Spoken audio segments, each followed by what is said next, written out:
In the early morning hours of September 4th, 2023, an eerie silence blanketed Highway 81 near Terral, Oklahoma. Around dawn, two truck drivers made a grim discovery: the lifeless body of 19-year-old Noah Presgrove from Comanche, Oklahoma. Comanche, a small city with a population of under 2,000 people, is a close-knit community where everyone knows each other. Noah was a popular four-star athlete at Comanche High School, excelling in football, cross-country, track, and wrestling. Despite his talents, he was known for his humility and sense of humor. He was also a beloved member of his large, blended family. In 2023, Noah graduated from high school and planned to take a gap year to figure out his next steps. He considered wrestling scholarships, getting a welding job, or working on a shrimp boat in Texas. He also had aspirations to join the military. His future was bright and full of possibilities, making his sudden death all the more tragic. The investigation begins with Noah's plans for Labor Day weekend, 2023. Noah had to choose between attending Rocklahoma, a 3-day hard rock and metal festival in Pryor, Oklahoma, or a birthday party hosted by Avery Combs. His aunt and uncle had offered him tickets to Rocklahoma, featuring headliners like A Day to Remember, Slipknot, and Lamb of God. However, they were uneasy about him bringing his 16-year-old friend to the festival. In the end, Noah opted for Avery's party, a 4-day rager over Labor Day weekend filled with booze and questionable decisions. Avery Combs, from a family of landowners in Terral, Oklahoma, had invited friends through a viral Snapchat message. The party, a weekend-long celebration of Avery's 22nd birthday, saw dozens of local kids come and go. At its peak, around 40 people attended. Noah attended the party both Saturday and Sunday. On Saturday, Noah eventually drove home, checked on his grandmother, with whom he lived with, and returned to Avery's party. On Sunday night, he allegedly received a ride as his truck was leaking oil. Noah was known for driving his beat-up red pickup truck, which would often stall out. Instead of fixing it, he would push-start it everywhere he went. At the party, he got into a heated argument with a 16-year-old named Mikey after being accused of stealing his phone. But the conflict was soon resolved when the phone was found. At 1:42 a.m., a Snapchat video showed Noah playing a slap game called Fight Club with friends, barefoot and shirtless. There are reports that Noah got into a fight with his best friend Jack Newton over Jack's girlfriend, Carter Combs, Avery's sister. Despite the argument, Noah and Jack reportedly made up and continued to socialize. Many Snapchat videos were uploaded that night by multiple people, showing partygoers riding on Noah's back, drawing on him with markers, and other typical teenage party antics. By 2 a.m., Jack had passed out. Noah and a few others took Jack's ATV for a joyride, resulting in rolling the ATV returning dirty and drunk. Noah was helped by friends to clean up in the shower. A video of this appeared on Snapchat that night, but was later deleted. After showering, Noah put on white wrestling shorts and asked Avery if he could sleep in her bed. She refused and told him he could sleep on the floor, which led Noah to storm off. According to friends, Noah had a habit of wandering off when upset, but he always returned. This might explain why, at 3:41 a.m., a friend posted on Snapchat, "Well, Noah is missing." Although scrutinized, this post seems to have been made innocently. Despite efforts to find him, Noah wasn't located until dawn when a truck driver discovered his body on the side of Highway 81. Standing 6 feet tall and weighing 175 pounds, Noah was found naked, 2 different shoes, and covered in blunt force trauma from the waist up, suggesting a brutal assault, possibly by multiple attackers. Friends speculated he could have been jumped by a group of men, given the extent of his injuries. One account mentioned that his face appeared as if 5 men had beaten him simultaneously. Oklahoma police quickly traced Noah's last known whereabouts to a nearby house party he had left a few hours before his body was discovered.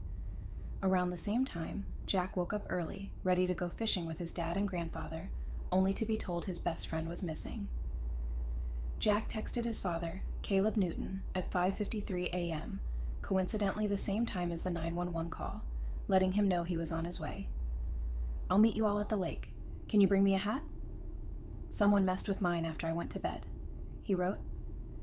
Assuming Noah was fine, Jack left for the lake, driving north until he saw the semi-trailer and pickup by the side of the road. Jack's father, Caleb, claims he received a call from Jack at 6:05. Caleb immediately called his father, who was supposed to join them fishing, to call off the trip. He jumped in his wife's car and drove to the scene. By the time he arrived, local Jefferson County Sheriff's deputies had arrived at 6:18 a.m. and were securing the scene.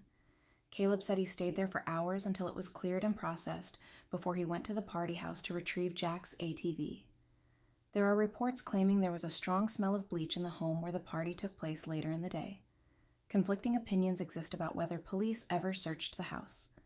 Noah's family claimed the Oklahoma Highway Patrol told them that since there was no evidence at the site where his body was found linking him to the party house, and no evidence of a crime was committed there, they couldn't get a search warrant. However, others claimed police were led onto the property soon after Noah's death and were even shown where the ATV crashed, but never conducted a forensic search. Suspiciously, the ATV was sold in April 2024. The fate of Noah's clothes and belongings is also a source of controversy. His family claims his clothes, including the American flag shirt he wore to the party, but soon took off due to the summer heat, were distributed among his friends by Caleb as mementos after police examined them, and only his shorts were recovered. Initially, the police theorized Noah's death was an alcohol-fueled accident from a weekend party, speculating that he was hit by a vehicle while walking along the highway. The Oklahoma Highway Patrol ruled his death a hit-and-run accident. However, the lack of blood, vehicle debris, and the condition of his body leaves many skeptical. The medical examiner's report revealed details that did not align with this theory, and more information began to surface about the days leading up to Noah's untimely death. The autopsy revealed he had 10 broken ribs, a fractured neck, multiple skull fractures, a split tongue, and numerous other injuries. His fingertips were torn to the bone, and there was extensive internal bleeding.